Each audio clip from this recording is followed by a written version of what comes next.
May creepy experience din ba kayo kapag dumadaan kayo sa mga zigzag road? Ako kasi wala, pero yung teacher ko noong high school merong siyang kwento. Sa probinsya kasi sa namin, may sikat na zigzag road. Hindi lang dahil sa aking ganda ng kabuang itsura nito, kung hindi dahil sa mga kwentong kababalaghan. Taong 1969 pa kasi ito pinagawa sa nasabing daan, kaya marami tuloy ang haka-hakang may nagpapakita dito.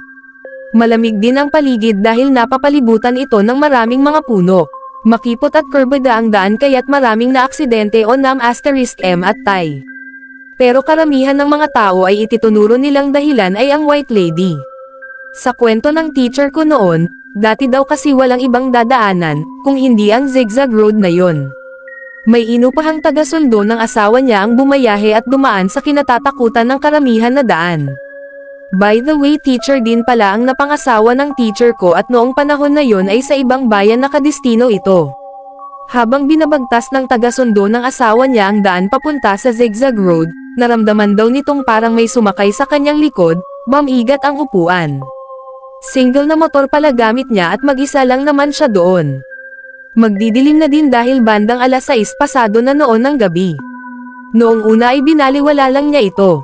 Pero habang tumatagal ay bumibigat din ang pakiramdam niya lalo na ang batok nito. Paimpol siyang sumilip sa kanyang side mirror, para makasiguro siya kung may kasama man siya o wala. Tama nga ang hinala niya, may kasama nga siyang nakasakay sa kanyang likod. Babae ito na nakaputi at mahaba ang buhok. Ni hindi nga daw niya alam kung ano gagawin. Malamig ang pakiramdam niya at tumataas na ang kanyang mga balahibo.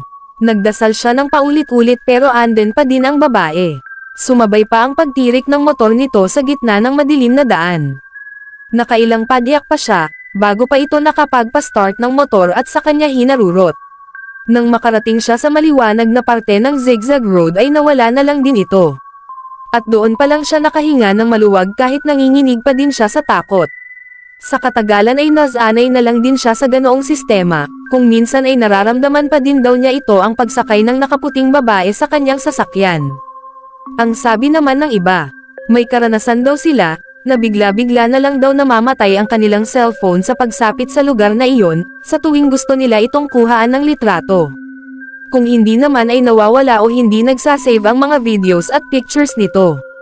Hanggang ngayon ay wala pa ding nakakapagsabi kung bakit may nagpapakitang White Lady doon.